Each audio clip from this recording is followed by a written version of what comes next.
So today's episode is going to be a little bit different. It's going to be super short to the point, but it's a little bit of a sad truth I realized after my healing journey, becoming securely attached, and something that all my clients had in common after they reached out to me. New people, anxious attached clients who then, becoming securely attached. No one really talks about this. Something I really need to speak on. The sad truth I've learned about myself and the clients. Becoming securely attached is life-changing, okay? It changes everything, how you love, how you think, how you feel, and how you breathe. Not just relationships, all areas of your life. I always share this. But most people don't realize it's actually kind of too late. And let me share more about this. By the way, if you're new here, welcome to the Anxious to Secure podcast. I am Yula, the Anxious to Secure coach. Disclaimer, I'm not a therapist or doctor. This content is for informational and entertainment purposes only. It's not intended to diagnose, treat, or heal any mental health condition. If you're in an abusive relationship or dealing with severe mental health challenges, always seek professional advice. So I became securely attached about 4 or 5 years ago now, and it did create a ripple effect throughout my entire life, areas, friendships, but I also realized something really, really painful afterwards. Most people only understand the power of a secure attachment style after the damage is already done. The years of stress, the health issues, the relationships they have really pushed away, and that affected not just the relationships as well, also loved ones they have actually lost through this, and the time they can never get back. My clients say often to me, like, I wish I could have found you 10 years ago. I wish I would have learned this in school. I wish I didn't wasted half my life just on overthinking and on making up stories and doubting my partner, or reading between the lines within a text, or focusing on the wrong things that really don't matter at all. And honestly, I really feel the same. I also wish I did this so much earlier. I found this when I was a teenager, because anxious attachment isn't just anxiety. I didn't even know that I was anxious until I was 30. I didn't know what it meant. I always knew I was shy and insecure, but I didn't really knew that I was so anxious and how it actually impacted me. And it does affect everything. My body still nowadays shows an impact, like daily. Sometimes, like, I can't overwhelm myself really with many tasks at the same time. I need to take a breath. I need to pause. Like when I do household things, I can't just do 1 hour of power household task. I have to do 10 minutes and then need to sit down and relax. I can't stress myself out enough. I really need to become the most calm version of myself. Otherwise, my body is shutting down. I have to pace myself when I walk. Actually, even if my partner takes me to things that are very exciting and I'm super hyped about it, when you do exciting things, like he takes me to the Etna and go hiking or go on a little adventure, my body's so excited that it actually shuts down. And that has really been an impact of years of being anxious, tense, when I didn't even know I was. And my nervous system really needs constant love now, because I spent years in like mini states of survival, which I didn't really realize, because you don't know about it. Nobody knows about it, especially if you're hypersensitive. You see everything as a sign of a threat to you, and even going to school, little like tiny things that for other people is just normal or even maybe fun, for you it's always like, oh my god, are people going to reject me? What are they going to think about me? And later in work as well, and romantic relationships. And my clients, I need to try not to tear up when I think about it. It's like really heartbreaking sometimes, and what they share, because I'm sensitive as well, mean a lot to me.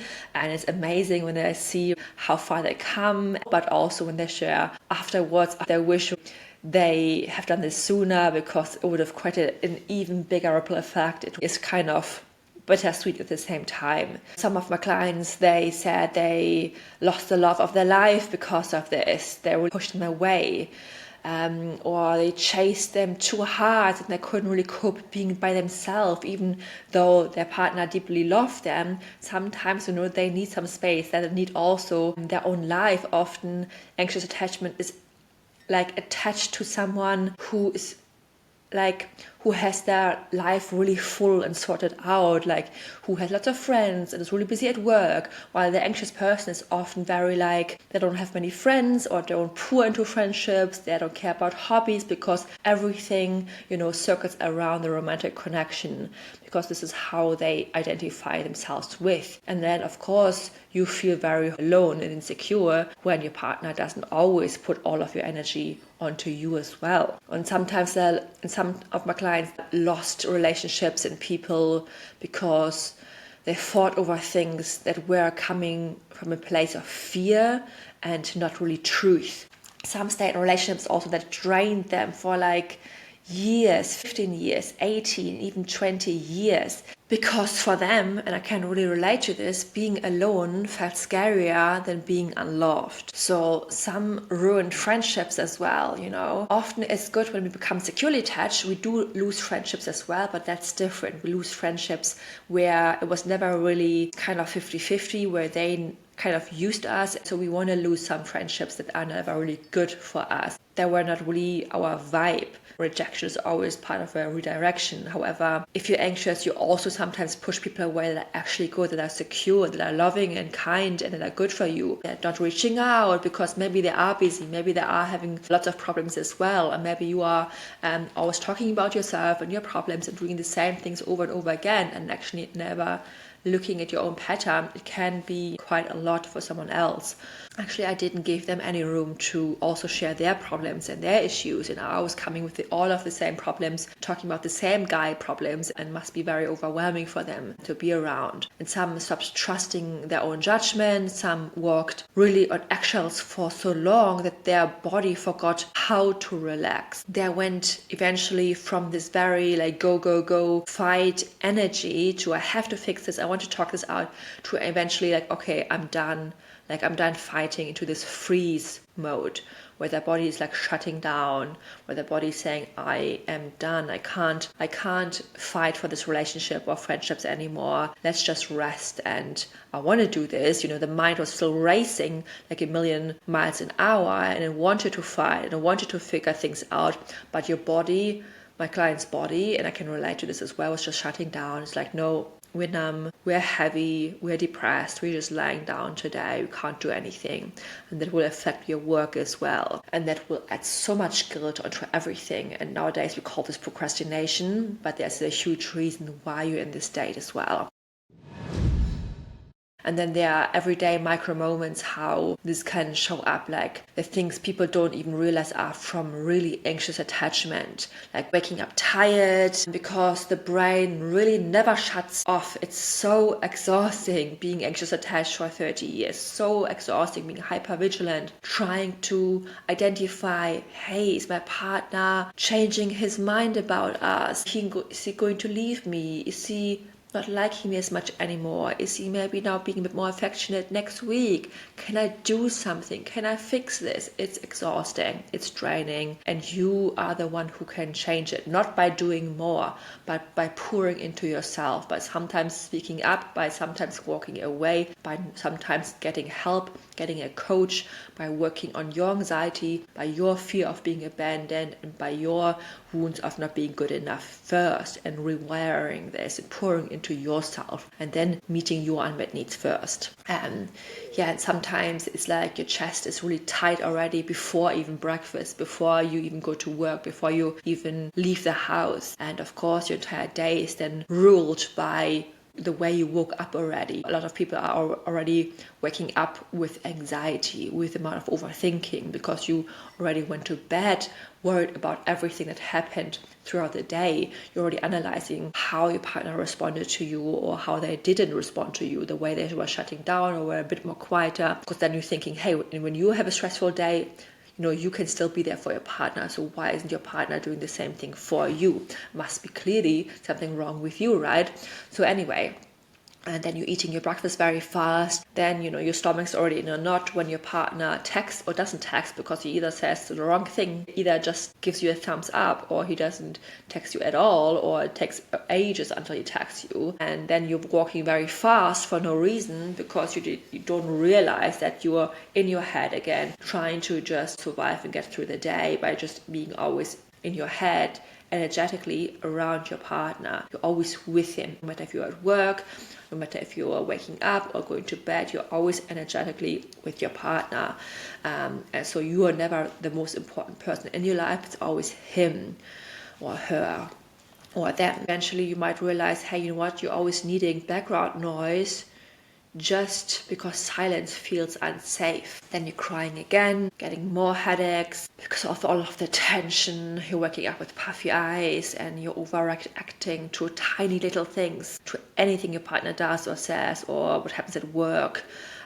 To even small noises. You're very sensitive to everything suddenly, and you're just feeling drained after simple joys, and nothing is good enough. Even if your partner actually does reach out and hold your hand, you don't even see it anymore. And then actually real life consequences might be, the one that really hit the hardest for me was the mom who says, I missed half of my kids' because I was always in my head. And now her kids are grown up. Or the man who left the one who he truly loved because closeness felt really scary. And now he's 52 and he's thinking about her every night before he goes to sleep. He even talks about her, pretending. Or the woman who stayed in 3 toxic back-to-back relationships, always had a guy in the back burner because she really couldn't cope being a single night by herself, because deep down she really hated herself that much, and she really valued men and male and romantic relationships versus being able to be with herself for a single minute. And even though she knew those guys were treating her bad, not all of them were treating her very bad. Some were just giving her just enough to confuse her, where she thought, okay, maybe it's not that bad. Maybe this is just what I deserve. And only after working with me, she realized, what, I am deserving of more, and it is possible. Just because I already have the belief that I'm not meant for more, that's why I'm staying longer than I should. And actually, after 5 months of working with her, she poured so much into herself that she's now, 3 months later, she reached out to me, and she's dating now a man who's actually showing up consistently for her. And there's also clients who went completely the opposite way. They went from anxious attached to then getting through so many traumatic experiences and so many heartbreaks and betrayals, and felt so unloved in their relationships that then they went completely in the opposite direction of hyper independence and shutting everyone off and feeling even more alone. And that's extremely sad to see as well, especially if you don't get guidance and if you're just then through really hard experiences shutting everyone off. And that's exactly the opposite of what we want to see. And some other client examples are also, there are some moms who actually realize how many times they yelled at their kids and then cried in the bathrooms after because their nervous system was drowning. That's what anxious attachment does as well. We hold everything in, pretend we're fine, and then we yell at other people because we are unable to regulate our emotions. And then the guilt that comes with it afterwards. And we are all human, but we can't take them back anymore as well, especially if this is happening over years. Or I remember I have a 53-year-old client who said, all my friends have families, and I'm still trying to fix my mess that I created 20 years ago. And the last one who hits very hard, which I think so many of us can relate, especially as women, we have a ticking time bomb. She wanted kids, but for years she spent years of emotionally, mentally chasing unavailable guys in 2 marriages, I think 3, 4 long-term relationships, and now she kind of feels like she missed her window. Beginning, she had no idea about attachment styles and how bad it actually was. Only in her latest relationship she was exactly aware of everything that was going on, but she was way too scared to actually take actions on this. So she was rather willing to compromise, too willing to give up on her dreams. So she stayed in a relationship that was kind of wrong for her. She was too scared to leave because it felt too dangerous. It felt more comfortable to stay in a relationship, which was her comfort zone. So And the truth is, anxious attachment really steals time. It's not just about the emotional impact. It really steals time and opportunities and your life dreams from you. And you can't get time back. Time is one of the most important factors in your life. Memories that can never really happen, families that were never really formed, love stories that could have been formed as well. And this episode isn't about regret, it's about a wake-up call, okay? I'm all about tips and tricks and nervous system hacks, I don't know. But I think sometimes it's just important to say, these are the consequences. This is what can happen, because sometimes we're not even aware of what can happen. If you're still just consuming content, scrolling, reading posts and saving videos, and maybe are overwhelmed by all of this and implementing a little bit, these are not the real steps. You're not going to create a secure attachment style by just leaving one post on Reddit or Googling occasionally something and just consuming. You have to get help. You have to get a coach. Doesn't matter if it's me, someone else. You want to follow someone's steps of what they did to create a secure attachment style. You want to follow a specific plan and get guidance. You are losing years, not months, years, and adding in more emotional pain on top. You're reinforcing your old stories, your own beliefs, your own emotions more and more every day. So you can become securely attached, okay? Faster than you think. Within months, your life can shift massively, okay? Within a year, it's like you wouldn't even recognize yourself anymore. Trust me. You will still be you, but the much more regulated, confident version of yourself. But you need to change something, the way you approach it. You can't just consume it. You actually have to take actions. And my recommendation is do it with someone who's been there, someone who's actually been there in this anxious cycle. Like if you've been going through trauma, get therapy first. But if you have been only going through like mini traumas, let's say like me, I've been always very hypersensitive, so there was no bigger issues, let's say, in my life that lead to an anxious attachment style.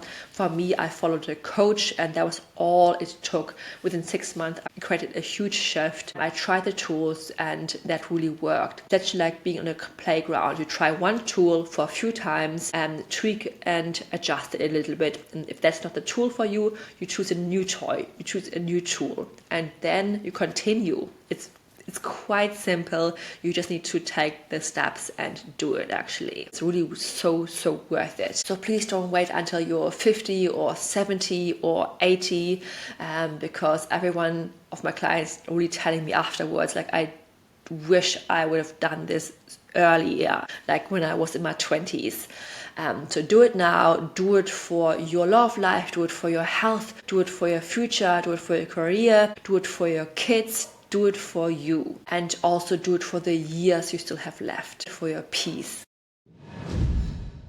And by the way, I don't want to end on a very dark note, so because here's the truth you also need to hear. Even if you think it's already too late for you, it's never too late, okay? Even if you feel like you've missed your chances now after what I've told you, like it messes up relationships and it hurts your body and you wasted years, please still do the work. Please still choose yourself, because I've worked with so many different age brackets from their 20s till 50s and above. So they still have changed, they've created a massive ripple effect, and they felt calmer, and they still found love in no matter what age bracket they are in, and created a life outside of themselves, not just within their relationships. And even if you only have, let's say, 10, 20 years to live. Okay, that sounds a little bit weird to say that, but like it makes a difference. Every breath you take on this earth still makes a difference, because it's for you. You were there on the day you were born, and you'll be there on the day you die. So feeling more playful, like childlike again, is so worth it.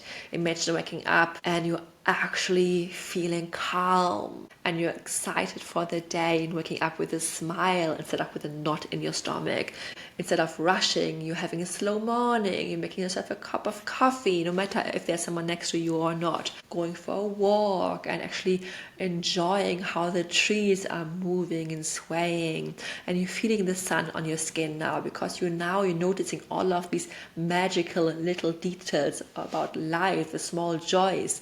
Imagine not living inside of your head all the time, because that's just exhausting, and you're living right now, not in your head, not in the future, not in the past. So please, if you take nothing away from this episode, just know it is possible to become secure. You need to become secure to create literally a full life for yourself, and if you don't, there's massive cost to just staying anxiously attached. So imagine focusing on your life, not just your partner, not just man, not just fear. Imagine traveling and finding new hobbies and meeting new people and not being scared of talking to them, like laughing more, feeling safe in your own skin, feeling love without this constant panic over you. And that's what's becoming more secure also gives you, besides from many other things. So it's not too late. It's never too late, and you deserve to feel calm and loved, steady, alive, and how many months it might take for you. So if you want